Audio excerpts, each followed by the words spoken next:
I recently faced the kind of nightmare you don't see coming, the kind that walks right into your garage and turns your whole life upside down.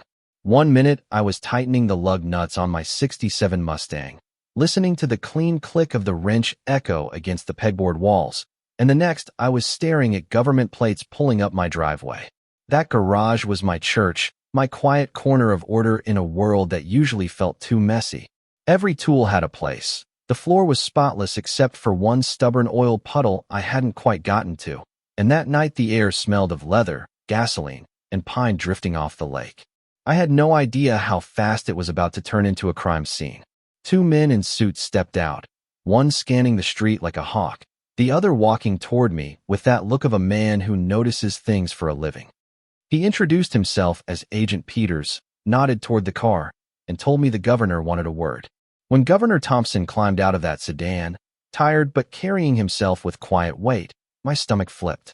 I had sent my packet of evidence 2 weeks earlier: maps, bank statements, invoices, proof that our HOA president, Karen Polson, and her developer partner were siphoning money and land right out from under our community. I thought maybe an investigator would reach out. I didn't expect the governor himself. He shook my hand and said I'd untangled something they'd been chasing for years.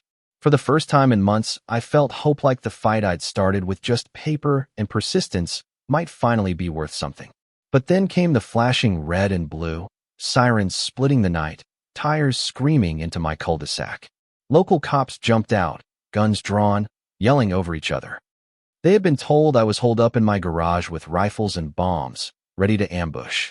My own wife, Tina, stepped into the doorway, frozen in fear. My heart sank because I knew exactly whose fingerprints were on the scarens. She'd been itching for a way to shut me down, and this time she'd gone nuclear. The chaos ratcheted up by the second. Officers aimed straight at me, their eyes wide, fingers twitching. A rookie cop slipped on that slick puddle of oil, his gun went off, and in a deafening crack, Governor Thompson staggered back with blood blooming across his shirt. Everything slowed to a terrible crawl. The governor's men moved with eerie precision, hauling him down, calling medevac, and shielding him while the local cops dissolved into shouting panic. Across the lawn, Karen stood with her phone in her hand, that smug little grin plastered across her face. Until the blood hit the floor and she realized her little lie had just shot the most powerful man in the state. The agents worked fast, and when the medic needed another set of hands to press the wound, he pointed at me. I dropped to the floor, pressed down on that gauze, and felt the hot, awful pulse of the governor's blood under my palms. He whispered for me to keep talking, so I told him he still owed me a handshake.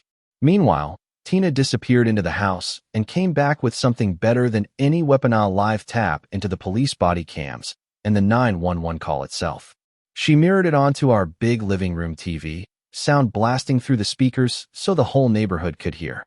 Karen's voice screeched over the speakers. He's got rifles. He's got bombs. They're dangerous men. Every lie rang crystal clear, and then the video played the rookie slipping, the gun going off by accident.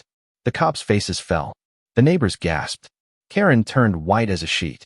The truth was out, and Tina had broadcast it for everyone to see. From that moment, the tide shifted. The governor's team locked down the scene, state troopers swarmed in, and Karen's name was already being logged with charges for false reports, fraud, and obstruction. But the danger wasn't done. At the hospital later that night, when I handed over the briefcase of evidence, the developer Richard Thorne himself appeared out of the shadows, slick as a salesman, trying to grab it from me. He lunged, I swung, and for once my fist connected exactly where it needed to.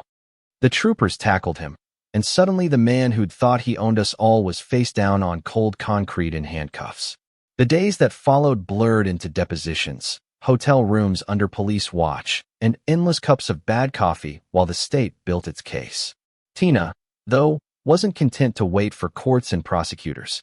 She started sending Karen her own violation notices: paint colors, trash bins left out, holiday flags a week past seasonal, written in Karen's exact tone and copied to the whole neighborhood. Each email was legal, each citation petty, and the neighbors ate it up. And then the cherry on top, neighbor Ed's new doorbell camera caught Karen screaming in my yard, claiming, "I am this HOA." That video spread like wildfire.